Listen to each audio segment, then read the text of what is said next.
Hey, this is part 2. If you haven't seen my last video, go watch it first, and if my new one is out, go watch that after this one.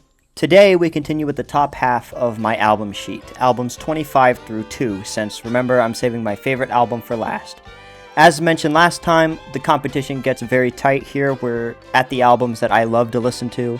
I have a lot more to say about these albums than my bottom 25, so this video is probably going to be longer. So yeah, let's just get into it. Number 25, The Slim Shady LP by Eminem at an 8.32 out of 10. I really slept on this album when I was younger. See, I was an Eminem fiend to the point where he was the only musician that I would listen to, but then I grew up, and that's typically how it is with Eminem. You listen to him, and then you grow up. But nothing will top his older stuff, so let me get on and say that this album does not feel very whole. That's probably why I was sleeping on it. The music is good, but it is hard to take the same guy who says go-go gadget dick as seriously as the guy who's depressed over being too broke to survive. Rock bottom just should not follow come on everybody. The transition from song to song just is not there. There's no through line. It feels very disjointed when you listen to it. Even though the music is good, it does not really feel like an album. It feels like a collection. So, as an album, it loses a little bit of points. Number 24, Pure Heroin by Lorde, 8.34 out of 10. Firstly, I want to say that I love turning on the GTA 5 radio and hearing tennis courts. Secondly, the standard edition ranks slightly higher at an 8.8 out of 10, which would actually move it a lot closer to my top 10.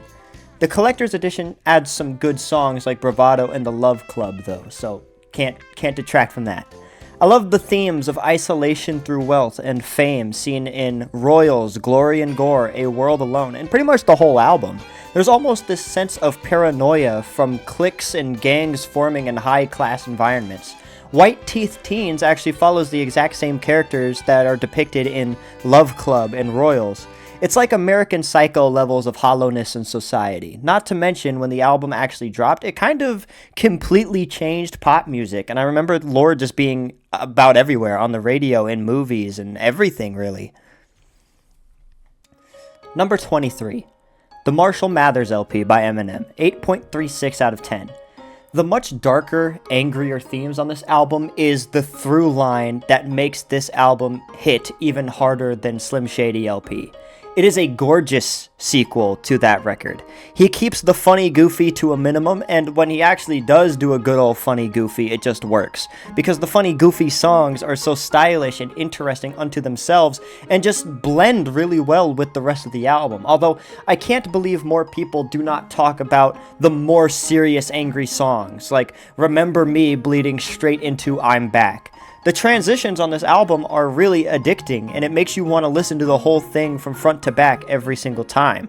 The angry, critical Eminem is some of the best of him that we ever got. And I would say that, the Marshall Mathers LP might be one of the only Eminem albums that is worth listening to. I genuinely think it is better than all of his other albums combined, and that includes Slim Shady LP, and that includes Eminem Show. He's sarcastic, he's loud, he's raging, he's violent, but most of the songs where he's like that, he is also just saying something. He's not just angry or raging for the sake of it. From societal pressures, enemies, burning bridges, his own wife, even his fans, he is ruthless in this album, and I am there for it. Number 22, Chronovision by Oberhofer at an 8.46 out of 10. I heard about this album because the song Sea of Dreams was featured as the end credits song of an episode of BoJack Horseman. But this album is so much more than just that song. Each song feels like it holds your hand into the very next one. They're a pretty underrated band too, all things considered. Most of their work has hardly any listens on YouTube. Their main YouTube page has just over 6,000 subscribers. What the hell, guys? Standout tracks on this album are Memory Remains, Sea of Dreams, and What You Know. It's definitely a step up from some of their other work, too, which can get pretty repetitive and stale. Here, they managed to hit the exact right balance, and it is hard to describe. They don't really overstay their welcome, but they also don't really leave you wanting more. It feels like they really do leave you full, which is rare. Number 21. Hawaii Part 2 by Miracle Musical, 8.5 out of 10. This is a marvelous concept album. It details the descent of a man's mental state as he plots the murder of a woman and gets the electric chair as punishment. The amount of styles and genres and artists that this album goes through and you know, it just makes it feel a lot like a movie. Like you're watching the main characters, the man and the woman, as they change and learn new information and do things. People have utterly picked this album apart in a way that I can't really compete with, so go look up the story if you're interested. I think people tend to overcomplicate the story a little bit though. I don't think it's quite so, dense. But my highlights are Black Rainbows, The Mind Electric, and my personal favorite, Time Machine.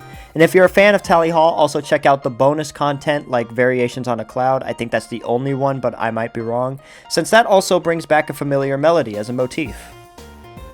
Number 20, Life is But a Dream, Avenged Sevenfold, at an 8.5 out of 10. Tied with Hawaii Part 2, this one wins out simply because it's alphabetical. I was kind of surprised that most people did not like this album either much or at all. Anthony Fantano gave it a not good, which is his version of like a negative score out of 10. Is this album their best? No, definitely not. Not even by a long shot. But unlistenable? Hardly. It's pretty damn good. Cosmic is my favorite by a long shot, which is typically the case with fans. But Nobody, Death, Easier, all of those songs are utterly haunting. That solo at the end of Nobody and the horns at the end of Death just feel so grandiose. I don't understand how people can listen to those and be like, bad album, bad album. And sure, Ordinary feels like a Daft Punk song dropped on its head. But it fits in with the postmodern, dystopian, futuristic themes of the album. So, in my mind, it gets a pass. Maybe it's a little cliche, like the lyrics of Mattel talking about living in the plastic world. Hardly as thought-provoking as The Stage was, but still worth discussion, I'd say. Give it a few years, and I bet people come around to it a little bit more. Number 19, Good Kid, Mad City by Kendrick Lamar, 8.54 out of 10. This album tells the very true story of Kendrick Lamar when he was younger, taking his mom's van to basically go gangbanging with his friends, which ends up getting one of his friends killed. Interlaced with voicemails and real audio recordings, it's a somewhat scary album. It too is like a movie, but a much more vivid and much more tragic one. Sing About Me, I'm Dying of Thirst talks about how even if you're not in the gangbanging business, lots of people born in lower class neighborhoods and dangerous towns just end up dying or even living scared and or broke. Often having to resort to stuff like prostitution or selling drugs or like very, very bad ways of life just to make ends meet. It's heartbreaking to hear the prayer at the very end of that song. I really love how it starts with the lighthearted songs about wanting to go have sex with a girl, wanting to just have a good time with your friends, and making some raps in the back seat with your friends, and then slowly dives into fear and death, addiction, dissociation. You got swimming pools on this album. You have money trees. You have poetic justice. All good. Number 18. AM by Arctic Monkeys. 8.54 out of 10. No skips. Not that I skipped any song on any other album that I listened to so far, but especially not on this one. Each song on this album is pretty addicting. Almost every song is a masterclass in lyric writing. Number One Party Anthem feels like it is meant to be extra nostalgic, which is weird since it sounds mostly like prom music. It just manages to do both, I guess. It doesn't sound like it should be longing for the past, but rather enjoying the present, yet it can do both pretty easily. Many songs are also very textured and just resonate with me. The harmonies on this album, like the subtle higher-pitched background vocals that trail just a little bit longer on Are You Mine and Why'd You Only Call Me When You're High, to the more obvious harmonies on Knee Socks. It's getting hard to pick favorites on these albums. Do I Want to Know and Number One Party Anthem are good, but so is Arabella and I Want to Be Yours. So, all of those. Go listen to this album. Number 17, California by Mr. Bungle at an 8.65 out of 10. California was coming out at the same time as Californication by Red Hot Chili Peppers. Some copyright issues got resolved, but had the lead singer of Red Hot Chili Peppers, Anthony Kiedis, who still held a grudge against the lead singer of Mr. Bungle, Mike Patton, basically wheeled the band's fame to lock Mr. Bungle out of some concerts, which would have gotten them a lot greater success in the real world. And it's a shame, too, because this album is arguably a better critique of American culture than even Green Day's American Idiot. Take Retro Vertigo, for example. My favorite from the album. It is dissonant. It is creepy. It's about the hollowness of American consumerism. It's a scathing critique on the effects of nostalgia in advertising and the people who are susceptible to it. Air Conditioned Nightmare is a horrifying showcase of how the elderly are utterly trashed in America, thrown into nursing homes and utterly abandoned by all of their families, put through the worst kind of torture, dying alone. Vanity Fair, Goodbye Sober Day, Pink Cigarette, Sweet Charity. And now I realize that I've just about named every single song on the album. But they all have their themes in American culture. Lavishness as a fashion statement, affairs, drugs, and addiction. The only songs that are somewhat forgettable are Gollum 2, The Bionic Vapor Boy, and The Holy Filament. It is almost like a higher brow version of Ween. And I would also just gotta mention, none of them knew they were robots. Can't leave that out. Number 16. 3 Cheers for Sweet Revenge by My Chemical Romance, 8.68 out of 10.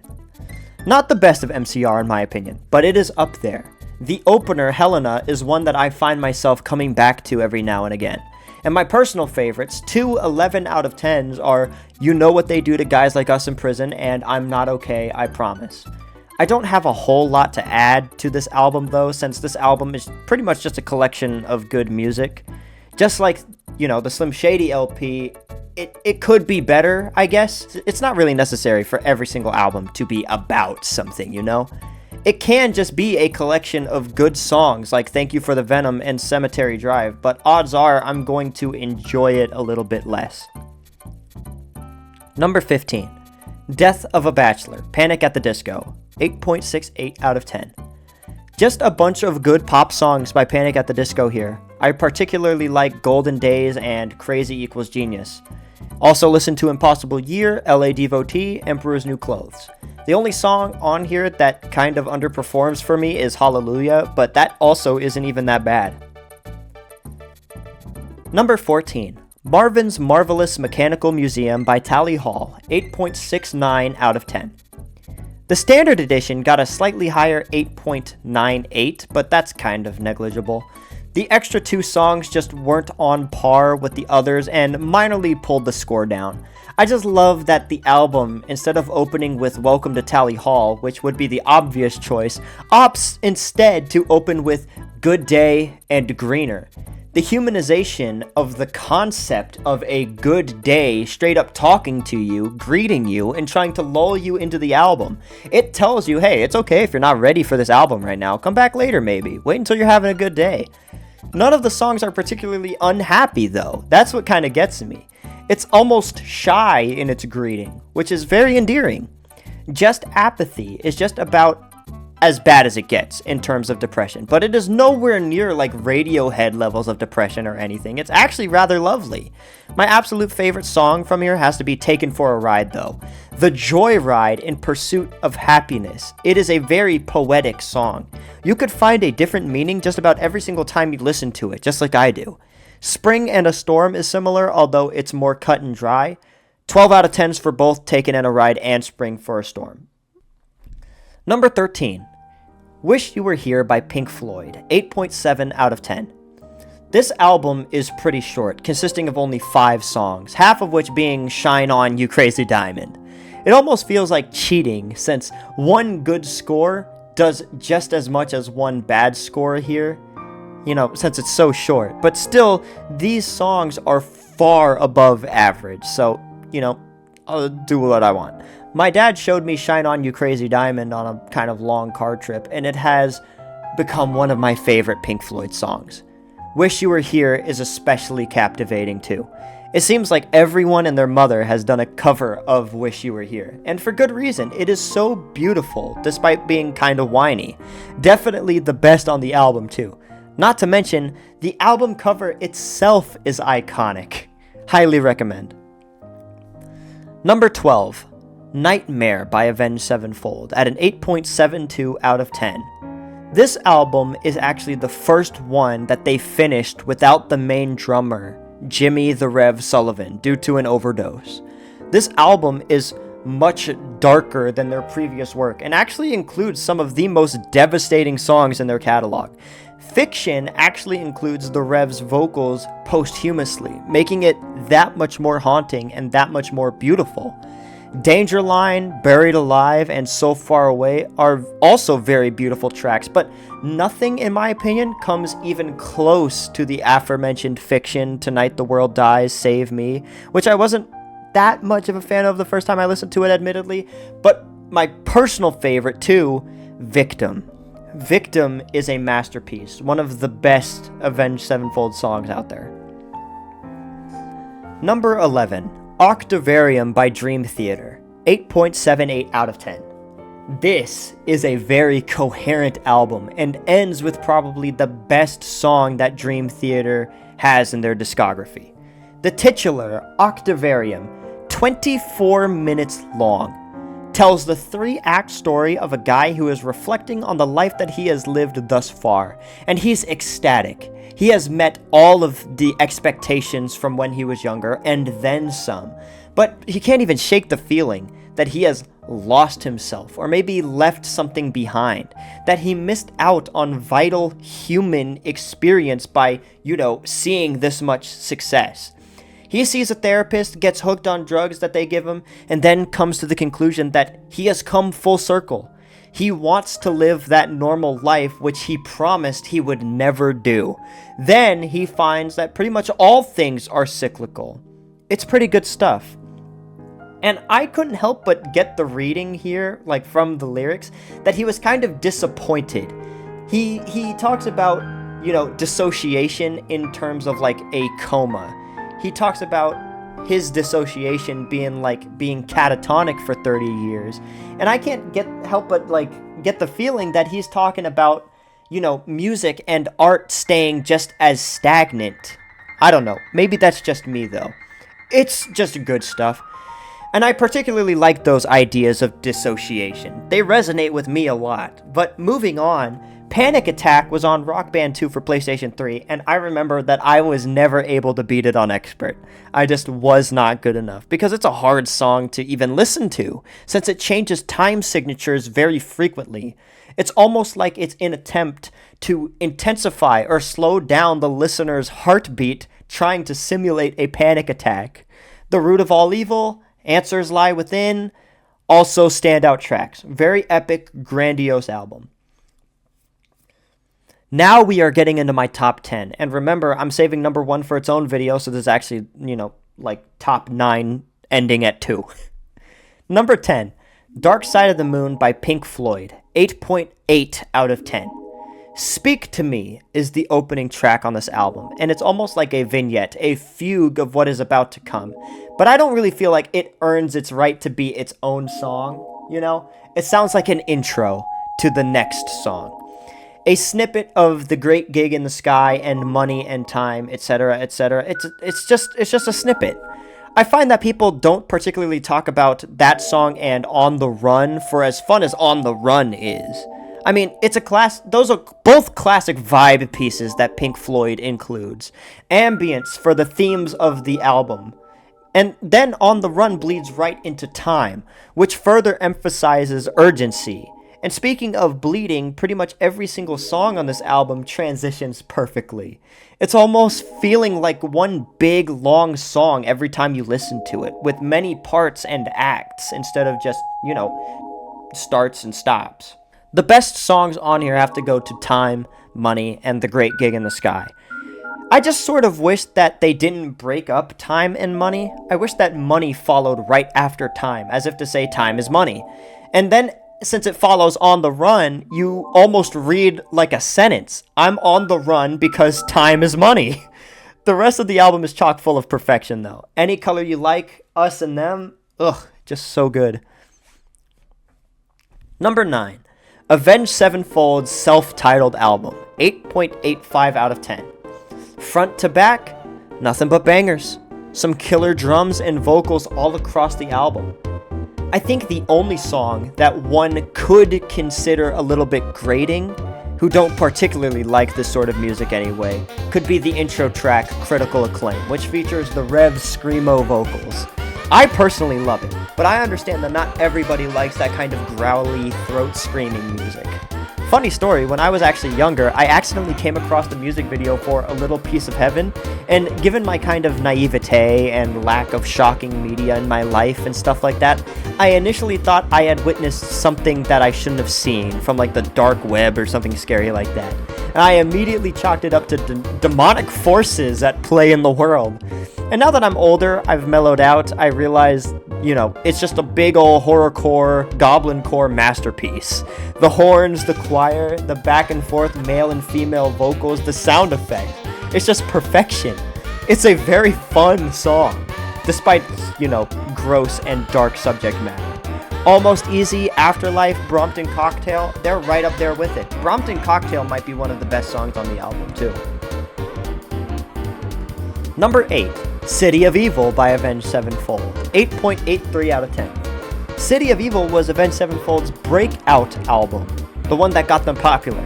And for good reason. The biblical influences and apocalyptic themes on this album are awe-striking.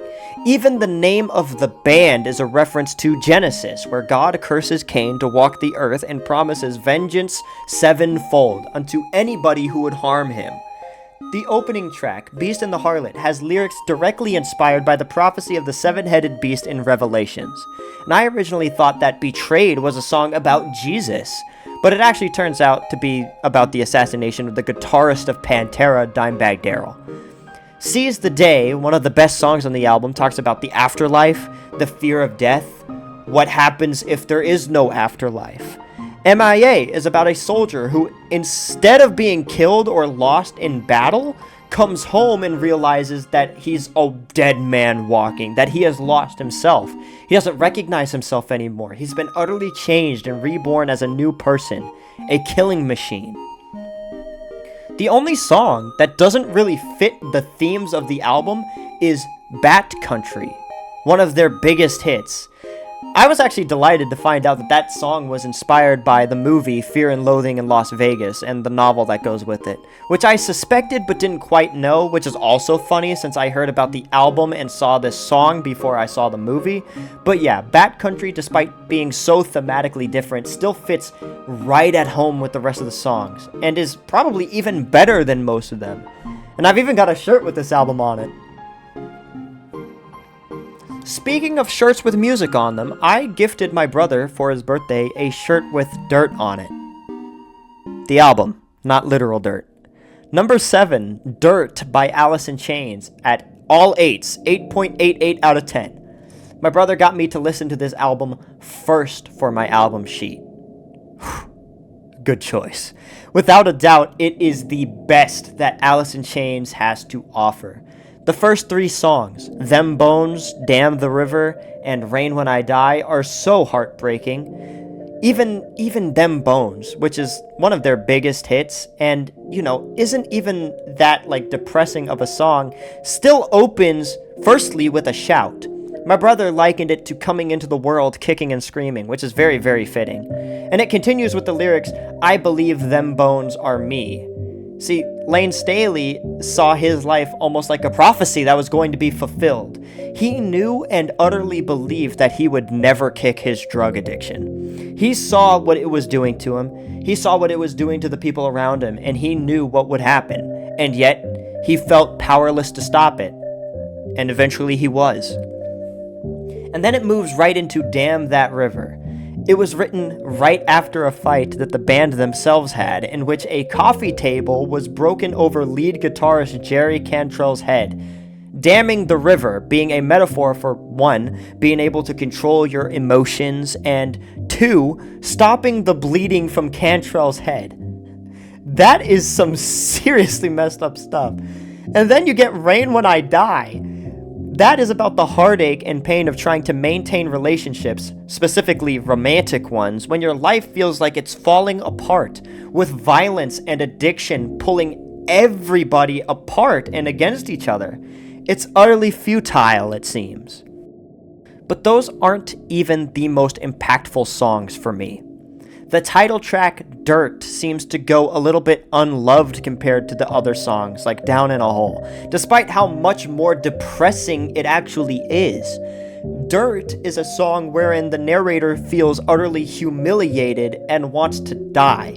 But not just die, they ultimately feel like it would be better if the person who humiliated them would kill them themselves than have to go on living.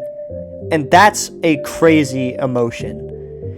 They even fantasize about killing themselves as some form of sick revenge against whoever did it to them. Oh, and how could I forget about Hate to Feel, the only song that I feel comes anywhere near Dirt. And originally, Hate to Feel was my favorite song on this album, but Dirt and Angry Chair have kind of taken its spot. Hate to Feel is another song about Staley's drug addiction, and in fact, it details how he's become exactly like his father. Basically, Staley found out his dad was alive when the man himself called, seeing Lane on the front cover of a magazine. The two met up and eventually ended up doing heroin together. The lyrics, all this time, I swore I'd never be like my old man. What the hey, it's time to face exactly who I am. I can feel, I can see, I hate to feel, I hate to see. That is an utterly devastating confession, and I'm surprised that this is not one of their most listened to songs, given how whole it feels. Angry Chair instantly follows, and through the line, all I want is to play. It reinforces that he cannot stand being treated like a child when he tries to get help, how people are always judging him, punishing him, and degrading him. It's very heartbreaking, and arguably sadder than their other album, Tripod, but I think that Tripod gets to hold that title given how stilted and awkward it is, since you can just about hear how the band is falling apart at that point. Number 6. Depression Cherry by Beach House, 8.94 out of 10. Depression Cherry just has good songs. They're very lo-fi indie rock. I really enjoy all of the songs on this album, but my top picks have to be PPP and Days of Candy. I know, I'd be surprised too if Space Song wasn't the favorite from this album, considering it's their most popular song, and probably the only song that people know by this band, but it's so much more than just Space Song. Space Song is a little bit overrated. I would definitely say PPP is better. Beyond Love, Bluebirds, Sparks, enough said. Number 5, In Rainbows by Radiohead, 8.95 out of 10. Reckoner is the best song on this album, and it's not even close. Most people really love Nude and Weird Fishes and Jigsaw Falling Into Place, but Reckoner is such an addicting melody. The high-pitched crying lyrics, the midsection, and the return at the end just makes it a perfect 12 out of 10 track. Not to say that the others are bad, though, but I just really love all of the songs on this album, and honestly, I really enjoy when Radiohead is a bit happier. The songs on this album are pretty warm and pretty lovely, all things considered. Go listen to All I Need, House of Cards, and the always underrated 15 Step. Number 4, Damn by Kendrick Lamar. The first 9 out of 10 track. A perfect 9 out of 10 album. Pulitzer Prize winning. I firmly hold that this is Kendrick's best, most accessible album. It's going to be hard to top this one in the future. Narratively speaking, it's a masterpiece. The story is even better than To Pimp a Butterfly. The branching narratives, depending on which way that you listen to the song order, the patterns of ups and downs, mania and introspection, violence and anger versus peace and passivity, the intensity of all of these feelings. I was utterly blown away by this album the first time I listened to it. And the first time that I listened to it was actually the first 3 times I listened to it. And I am shocked to find that people hold songs like God to be one of Kendrick's worst, but I think it is actually one of his best. It is, in context, either a euphoric epiphany or a manic downward spiral. What is not beautiful about that? Honestly, Element might be one of his worst songs, or even XXX maybe. The highlights have to be other than God: DNA, Feel, Humble, and Fear. I cannot recommend this album enough. Go, watch a video on the story of it if you never heard this album. Go listen to it first. Number 3, The Black Parade by My Chemical Romance, 9.07 out of 10. This is the best rock opera that I've ever heard. No Shade to the Wall by Pink Floyd. Detailing the emotions of a kid who is diagnosed with cancer or some other disease, presumably cancer, since that's, the name of a song, and is given hardly any time to live, and how he basically comes to grips with it all. At first, he is depressive and pushes away all of his friends and family. He reminisces on his own life and how he's practically already dead, ready to disappear and just get it all over with. But slowly he comes around and he begins to realize what he's afraid of and changes his mind, insisting on living the rest of his life, regardless of what he's already done and no matter what anybody else thinks of it. It's really good music. The end bleeds into Dead, and from there it is banger after banger. This Is How I Disappear, I Don't Love You, and how can you forget Welcome to the Black Parade itself? It's like demons are already trying to gather around and tell the kid to just join them. Mama, Sleep, it would probably just be faster to name the songs that are somewhat subpar for the rest of the album. House of Wolves, that's it. That's how good and consistent this album is. Number 2, the last one for this video. OK Computer by Radiohead, 9.16 out of 10. I'm sure at least somebody saw this coming. OK Computer has to be in everybody's top 3. I don't think I could add anything meaningful to the discourse around this album. It is a classic, and it deserves to be at or near the top of just about anybody's list. Almost the entire album is a 10 out of 10. That opener, Airbag, is the spiritual successor, a perfect refinement of Killer Cars. The theme of cars being scary has been in a lot of Radiohead's music since Tom York was in an accident a long time ago that actually gave him a new lease on life, and you hear it in this song. It's haunted him ever since. The part where in Airbag it gets slower and it sounds like it's gonna fade out but then just rejuvenates back to life is, oh my god, that's crazy work.